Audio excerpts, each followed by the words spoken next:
All right. Proportions. A statement that two ratios are equal is called a proportion.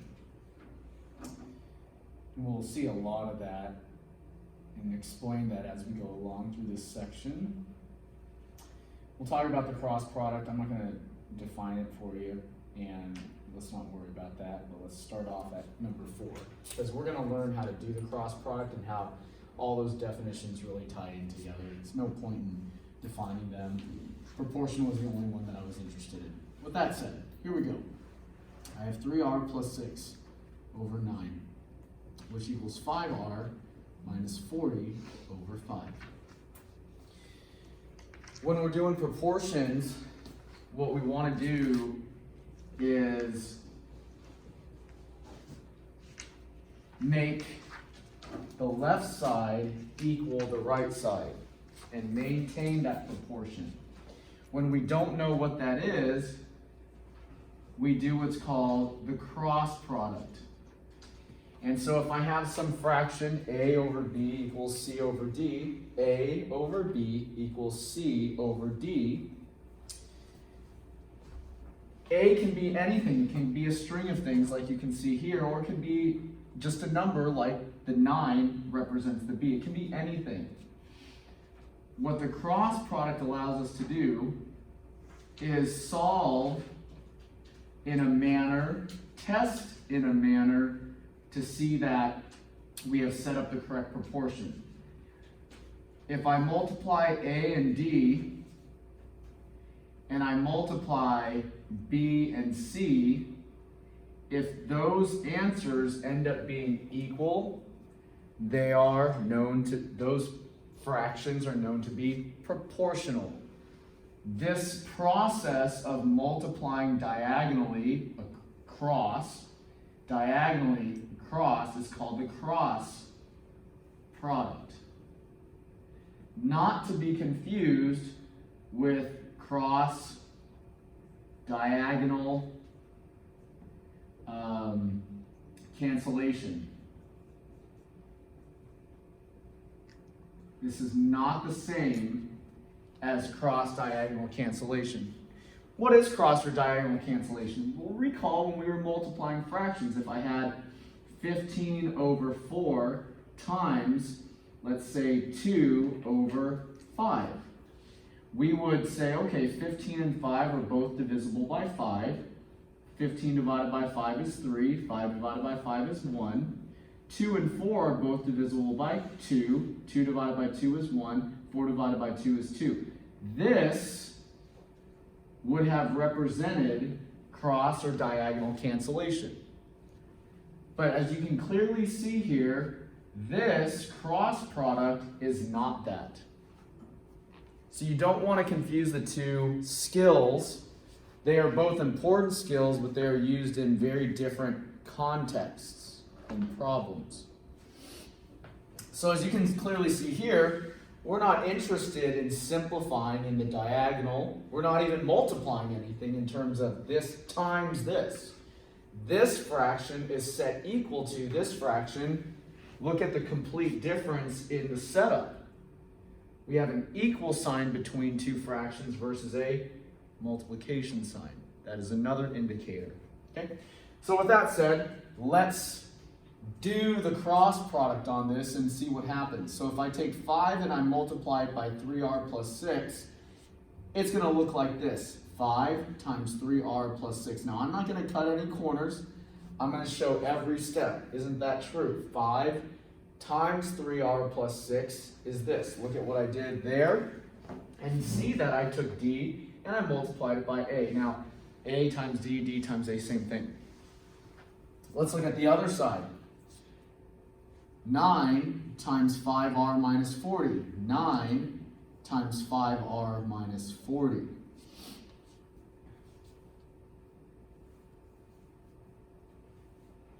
So what I've done there is I have set up the cross product, and now let's go multiply. 5 times 3r is 15r. 5 times 6 is a positive 30. 9 times 5r is 45r. 9 times negative 40 is negative 360. Now, we know how to do this because we've done problems like this. We've done stuff just like this before.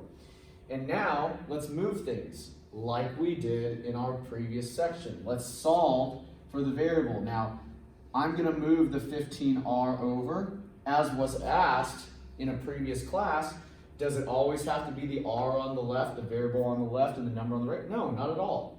And if you've been doing your homework, you know that you don't have to always move the variables to the left. You can move them to the right. Now, the obvious question is, Andrew, why did you choose to move the variables to the right? Well, so I could avoid dealing with negative numbers.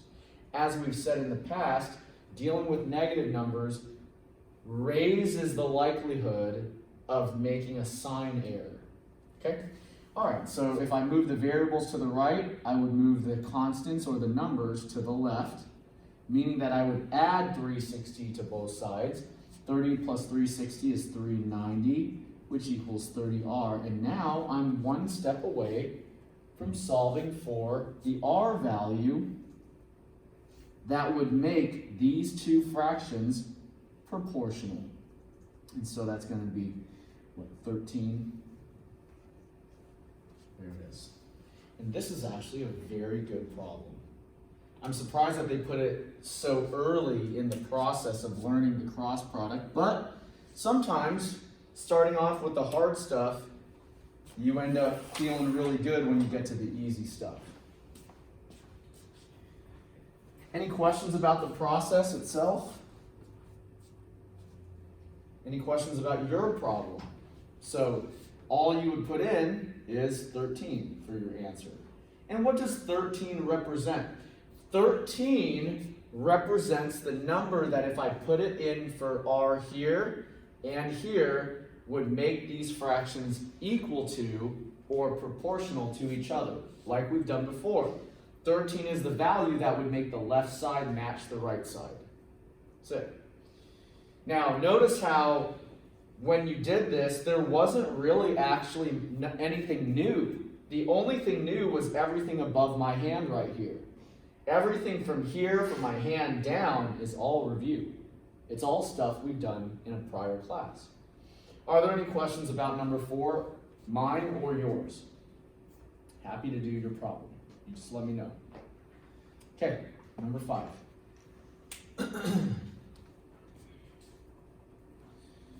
Okay, so I've got x over 2 equals x over 7. And so I'm going to go do the cross product. So this cross product is indeed the skill we need to utilize. Let's take a look. 7 times x is 7x. 2 times x is 2x. Remember the equal sign. Okay. Any questions about that so far? Now, you can clearly see that this problem is significantly easier from a setup standpoint than the one we just came from, but we still have to do the cross product. It's still done the same way. Now, don't get yourself sidetracked just because it looks so simple. All the letters need to go to one side, all the numbers need to go to the other. Now, a lot of students are going to look at this problem and get a little bit sidetracked, a little bit confused, only because they don't see any numbers. There's no numbers to be seen. That's okay. Don't panic. Just go and do what you know how to do. Move the letters to one side. So I'm going to move the 2x over. Why did I move the 2x over to the left rather than the 7x to the right? Once again, I prefer to not deal with negative numbers because I want to reduce my chances of making a sign error. 7x minus 2x is 5x, which equals, what's 2x minus 2x? 0. Is it okay to have a 0 on a side? Sure it is. It's not a big deal. And so finally, there's no numbers to move. There's no numbers to move like we saw in this step right here. Is that a big deal? No. Just skip that step and move on to the next one. Divide both sides by 5. And 0 divided by anything is 0. Remember that. Now, if the 0 was on the bottom, we'd be in a different position because that would be undefined. However, that is 0. It's okay to have a 0 as an answer. It's okay not to have anything to move around on the number side or even the letter side. Remember your steps. From here down, or here, or whatever way you want to look at it here. It's all review. It's all stuff you've done before. Nothing to get overwhelmed with. Now, recall from last class that there were 3 cases, right? Case 1, which we've just seen, is when we have an exact answer. So they have just now given us options. Case 2 and 3, as we see here, we dealt with that in our previous section, but it's not we're not at a dead end. Okay, questions?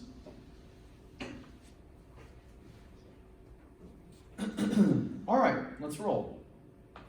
The volume of blood in a person's body is proportional to body weight, okay? So a person who weighs 70 pounds has approximately 2 quarts of blood. Estimate the number of quarts of blood in a person who weighs 140 pounds. So what I'd like for you to do here is, number 1, recognize language. The language I want you to recognize is A to B type language. What do I mean by A to B type language? I mean, identify the word to and look at what is coming before it and after it. What comes before it is your A. What comes after it is your B. Volume of blood. Proportional to, or just to. Body weight, B. When you see that, you can immediately set up a fraction as A over B. This would be the proportion or the ratio or tied to it. If we connect that to something else, that becomes a proportion. But this is your initial ratio that you're working with. So what do I mean by that? Volume of blood, so I'm going to say blood, to weight. You following me? Blood to weight. That's the ratio, the relationship that they're setting up here for you. Follow? Questions? Go do yours. Now, a person who weighs 70 pounds has approximately 2 quarts of blood. Where does the 70 go based on our proportion? It goes on the bottom because 70 pounds is a weight. 2 quarts is a blood component. So 2 over 70. Why didn't the 2 go on the bottom even though it came second? Why did the 70 not go on the top because it came first? Because we established right here from the start that it was blood to weight. Blood over weight. Blood over weight. Make sense? Read carefully. So, the follow-up question. Estimate the number of quarts of blood. Where does that go? We don't know it. We need to estimate it. Blood goes on top. We have 2 quarts. We don't know it. We're going to estimate it. In a person who weighs 140 pounds, there's a weight that can go on the bottom. See the setup? And now it makes this much more reasonable. Where do all the parts go? Well, let's go fill in the parts. X over 140 and 2 over 70.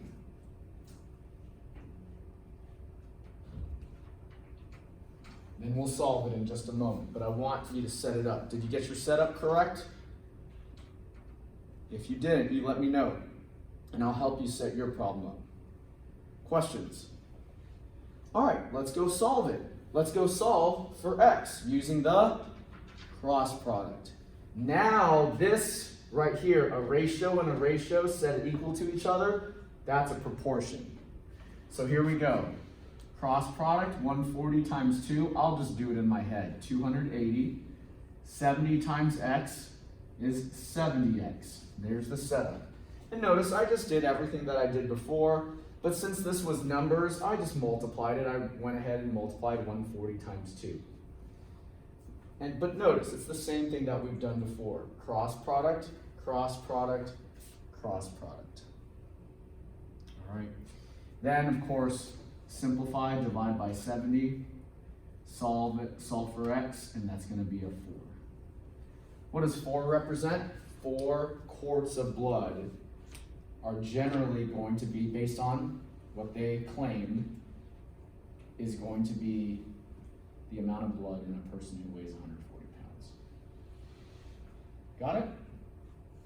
Questions? Yes? So mine is the exact same as yours, except he weighs 180 and 40. Yeah? So was it 2 over 70? Yes. So you had 2 over 70 equals x over 180. 180. Okay, and so you did the cross product. What'd you get? 360. Good. 70 and 70x. You got it. Then you did what? Divide everything by 70. Okay, good. And So you would probably have a fraction. It says round to 2 decimal places as needed. So you're probably going to need to go do some long division, right? And that, I mean, your problem is just one of those that's not so pleasant. But there it is, 5, 350, that's a 10. Here's a, bring down a 0. You're gonna have to do the work, but there's 1, 70, that's 30, bring down another 0.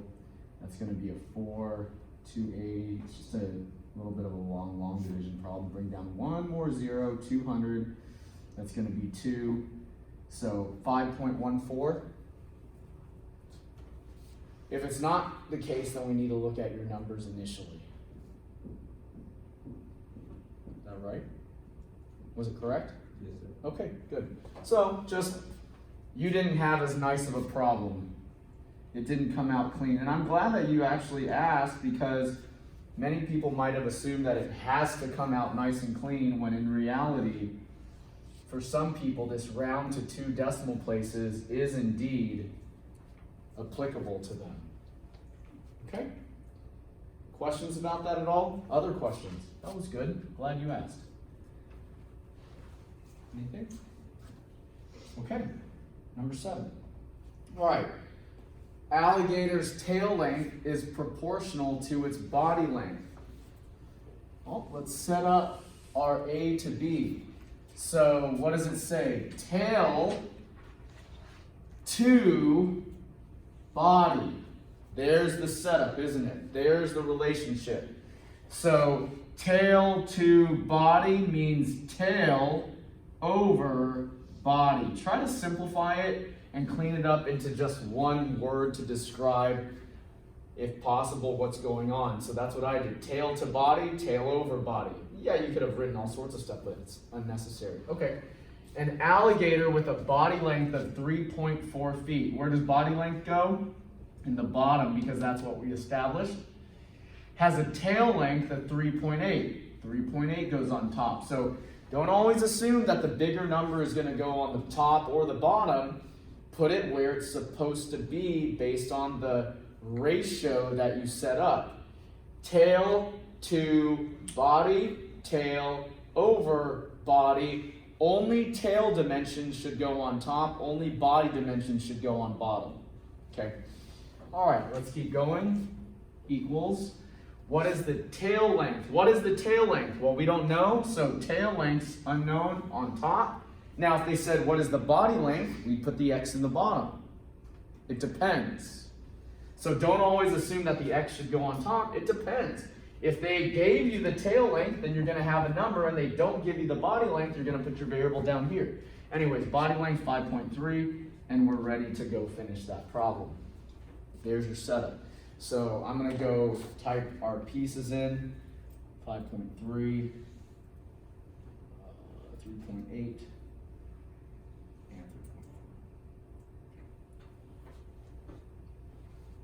3.4. Make sense? Questions? All right, let's go do this. Now, of course, as I recommend in this particular class, you do want to be able to do this without a calculator. I will do mine without a calculator just because, to be a good example, 3.8, 5.3, I need to multiply those two. 3 times 8 is 24, 9, 11, drop a 0, 5 times 8 is, oh, made a mistake here. 5 times 8 is 40, 5 times 3 is 15, and 19, 4, 1, 10, 20, 2 decimal places. So that's going to be 20.14 as one of them. And then the other one is 3.4x. Not so bad because it's just multiplying that 3.4 times the variable. Now, we're not done yet, of course. I got another kind of bad division coming up. So I'm going to go and divide both sides by the 3.4 so that I can get my x all by itself. And so here comes the long division. And I wouldn't blame you if you cheated a bit on this, but if you can, try to avoid using a calculator. If you don't know how to do decimal division, I understand. You would need to move this decimal place 1 over and move this one 1 over, setting you up for 201.4 and 34. And then here we go. 34 goes into 201 probably only 5 times. I don't think it's a full 6. I think it would exceed it by a few. So there's 20, 2, 15, 17, 1, and 21. Yep. And then we're going to bring down the 4. Now this 214 could go into it 6 times. That's 24, 18, 204. And then that's going to be 0 and 10. And I need to come down one more here, probably another one actually. 34 is only going to go into it twice. 3 times would exceed it. There's a 32. And then one more 0, cutting it close. 320 is not 10 times. That would be too many. It's going to be 9 times, which leads me to 5.63. 2 decimal places, 5.63. This is not the most pleasant one, but hopefully I got it right. We'll see. Ah! Where did I screw up? 3, 6, 9. Oh, 8. Well, still should have rounded up. Did I mess that up? 34 times 5, 20, 15, 17. I got that right. Oh, 31. Bad. Wait, no. Yep, I messed that up. There's the mistake. 31, which changes everything. Sloppy. Not paying attention. Got the 5, 6. This is going to change everything here. It's okay. Mistakes are made. Let's go redo it. That is going to be an 8. It's going to go in 8 times. So 32, 24, 27. Let's not make a mistake again. Is it really? No. Did I?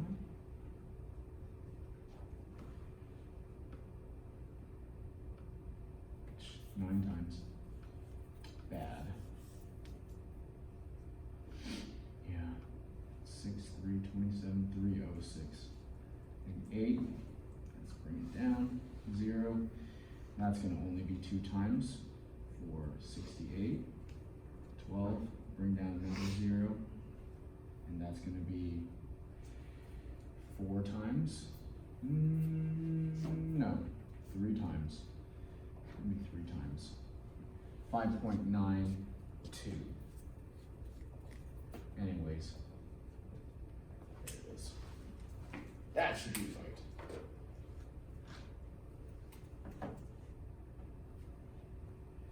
Okay. You guys get the idea. And the main thing right now that you really have a good handle on is establishing and solving for these proportions. This is kind of more of the arithmetic side, so just be careful with that. Any questions about number 7? Okay, let's go on to number 8. Okay, So number 8, an island has 12 fur seal rookeries. To estimate the fur seal pup population in rookery A, 4,643 fur seal pups were tagged in early August. In late August, a sample of 800 pups was observed, and 319 of these were found to have been previously tagged. A sample of, use a proportion to estimate the total number of fur seal pups in rookery A. All right, let's see what we got here. Not very clear in terms of what we need to do in terms of A to B. So I don't know if the 12 fur seal rookeries is even relevant. So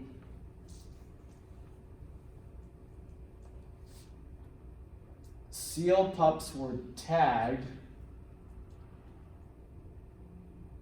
Okay, so I think the way that this goes is you've got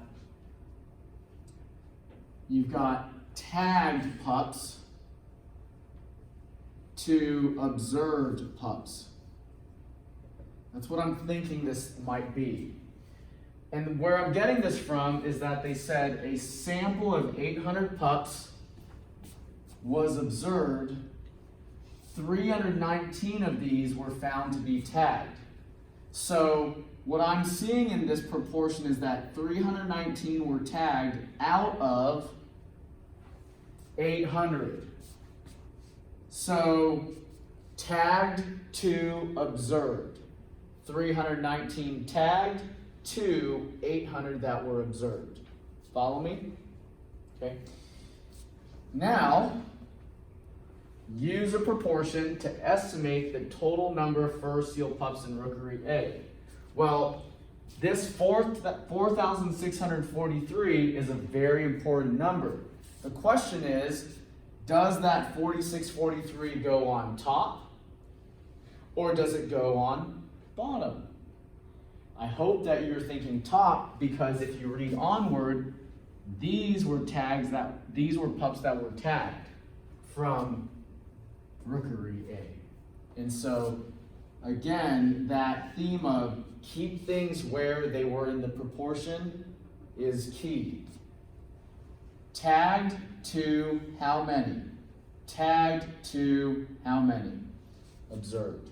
And that's your setup, or should be. Let's go take a look at it. They don't ask you to put in the setup. They want you to just jump straight to the answer. So here we go. 319x, 800 times 4,643, more side work for me to do. So I'm gonna do that. Drop 2 zeros, 24, I probably should have left more space.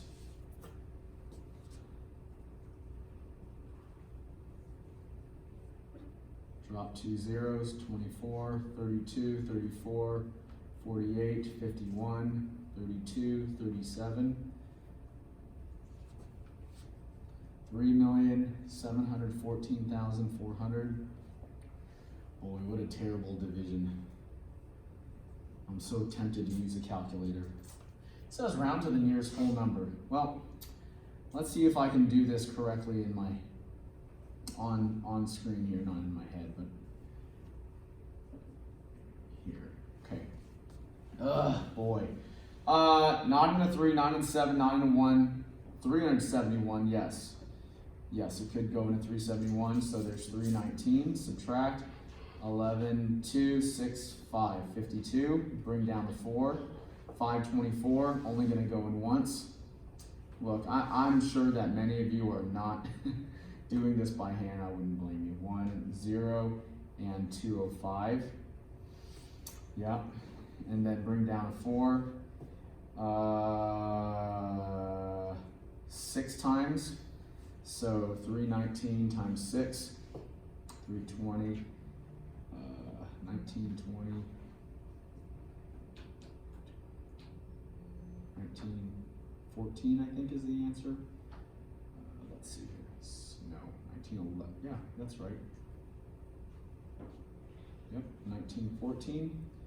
So 1914. So subtract 0, 4, and 1. Bring down a 0, 1400. 4 times. I'll erase my side work. That's going to be 12, 1200, 1196. No. No. 7. That's right. 8. It's 12. 876. Okay. That's right. 4, 2, 1. Bring down a 0. What a mess. Well, just a little bit over, so that's going to be a 3. So 319, that's going to be 326, 60. No. 960. I don't know why I'm even trying. 960, 957. Yep. 957. 3, 13, oh geez, 13, set 5 is 8, and 2, 283. And here's your decimal point that's going to help you round 0, and that's going to be 9, at least probably 8 times. It doesn't make a difference. It's going to bump that up. And so x equals 11644. This better be right. Somebody already do it for me. Nice. Okay. Again, I bet you guys use a calculator. I'm not gonna fault you. Questions at all about that one? Main thing is the setup, right? That's the big thing to take away from this. We okay? You guys got it? All right, let's go on to number 9. Yay, something easy. So after doing the previous 2 problems, it certainly makes stuff like this seem significantly easier. Let's take care of this problem and see what happens. So I've got x over 70 equals 15 over 14. Cross product, now we're used to it. 14 times x is 14x. 70 times 15, 0, 35, 1, why did I not do it in my head? I used up all my, bad. 105, of course, what am I doing? 105, right? Yes. And then divide everything by 14, okay? So, 1050 divided by 14. Look, I'm done doing long division. Oh, I can't even do it because my calculator is on my phone and it's recording. Somebody do it for me. It says type an integer or a simplified fraction, so I have a feeling that I can't even do that. So I actually think I'm going to have to divide this by 2. Does it come out clean? No? Yes? Somebody want to tell me? I don't think it comes out clean. 75. Oh, it does. Awesome. Thank you, guys. Perfect. Thank you. All right, next one. Negative 7 over 4 equals p over 28. All right, so 28 times negative 7 is going to be a negative, whatever that is, 56, 14, 19, 196, which equals 4p. Okay. Okay, so negative 196 equals 4p. And then after that, we're going to divide both sides by 4. And so p equals negative 4, 16, 36, negative 49.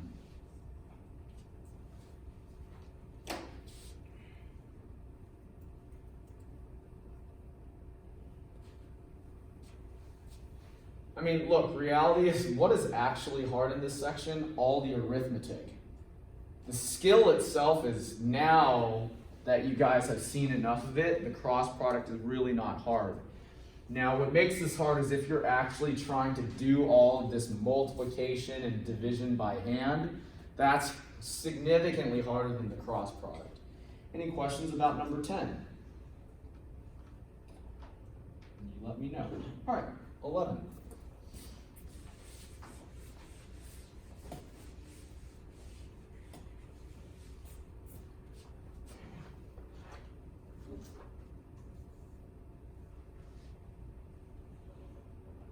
All right, first one, 9 times x minus 5. Second one, 18 times 2, which is 36. I usually do, if it's numbers, I will just straight calculate it. You've seen me in the previous problems.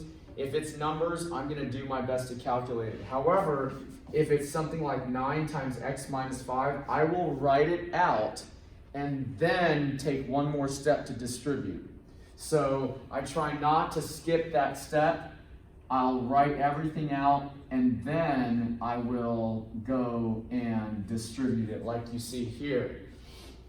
Again, I try to avoid skipping steps because a lot of times that will increase my chances of making a mistake.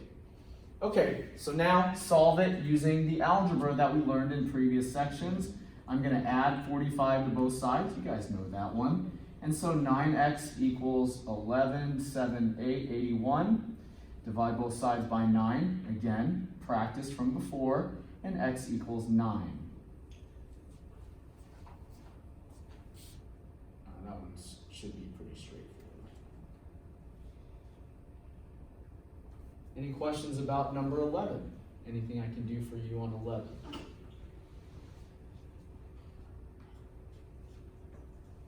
Anything at all?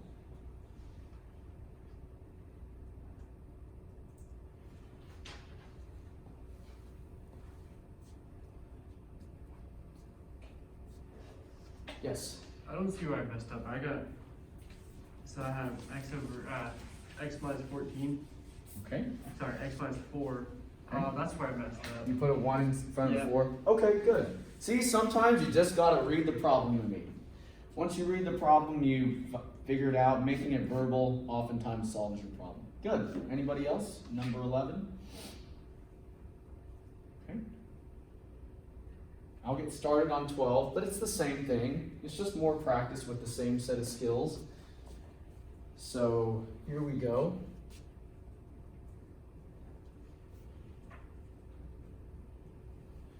All right, cross product, 5 times a is 5a. 6 times a minus 1. Notice, I do not cut corners here. There are many people who can, and yeah, you can write 6a minus 6, but I like to take the extra step, especially at your level, write it out, take the extra step so that you can visualize what's going on. Then, it doesn't take much more effort, but it reduces your chances of making a sign error, okay? Again, this is nothing that you don't already know how to do. Okay, now it's really up to you how you want to do this. You can move the 6a over, leaving the negative 6 here. You move the 5a over and the 6 over. It's up to you. I'm just going to move the 6 over. Doesn't matter, you're going to be in the same boat. You're going to need the same amount of steps to finish this problem. So that's going to be a negative a equals negative 6. Now, that's not the answer, because like we saw in previous sections, if there's a negative right here, you do need to take one more step and divide that negative away. Divide that negative 1 out of there, leaving you with a equals positive 6. Now again, like I said, had you moved the 5a over and the 6 over, you're still going to take similar amount of steps. It's just up to you. I could have done it both ways. You could too. It's just, again, up to you what you want to do, what you prefer. Just try not to make any sign errors. That's the key. Questions about number 12? Anything at all?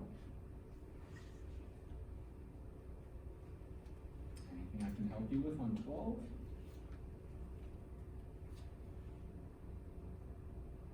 Okay. Number 13.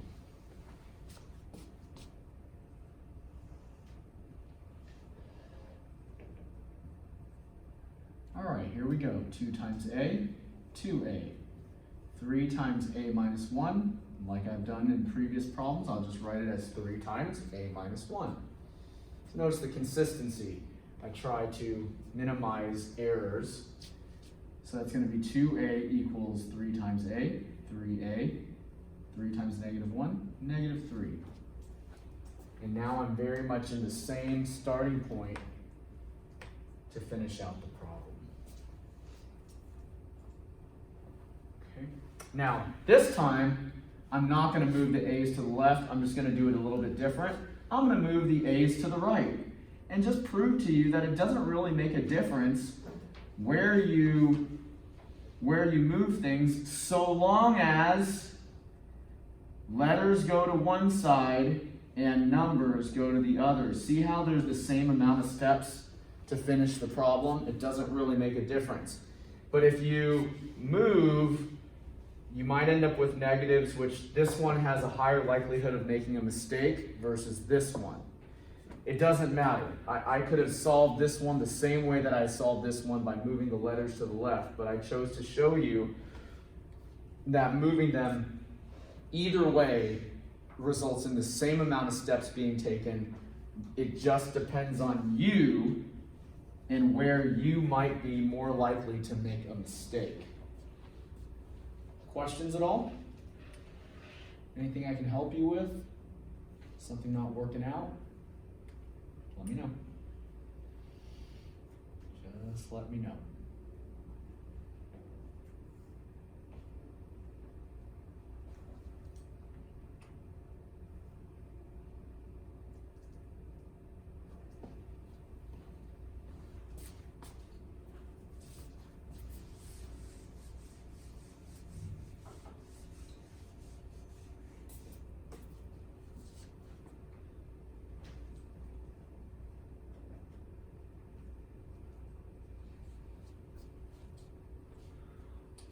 Okay, number 14. Now on 14, I will recommend that if you notice that negative sign is sitting right out in front. It is sitting right out in front. What I've told you in the past is that if you have a negative out in front, where can it go if you need to place it somewhere? It can go either to the numerator, to the denominator, but not to both. I will just stick it in the numerator so that it goes somewhere. It doesn't matter, you can put it in the denominator. Now, once I've done that, I'm going to go proceed like all the previous problems. 13 times x is 13x. Why isn't it negative 13x? Because I put the negative sign to the 6. Don't make it negative 13x unless you put the negative sign down there. Now, to the other one. 52 times negative 6. 52 times negative 6 is going to be what? 52 times 6 is 12. 312. Okay, so negative 312. Positive times a negative is a negative. 52 times 6 is 312. And now I'll close things down by dividing by 13. And so x is definitely going to be negative. Oh, well, what is that going to be? What? 2, 26, 52, 24. Negative 24.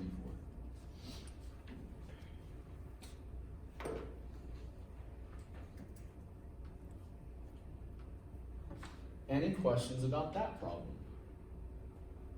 What's the trick here? Just placing the negative top or bottom, not both. If I put it in the bottom, I would have come up with the same answer. I just would have divided a negative later. Any questions about number 14? Can I help you with anything? You let me know. I'm happy to answer yours, do yours as an example, as you've seen other students ask. Ask, ask, ask.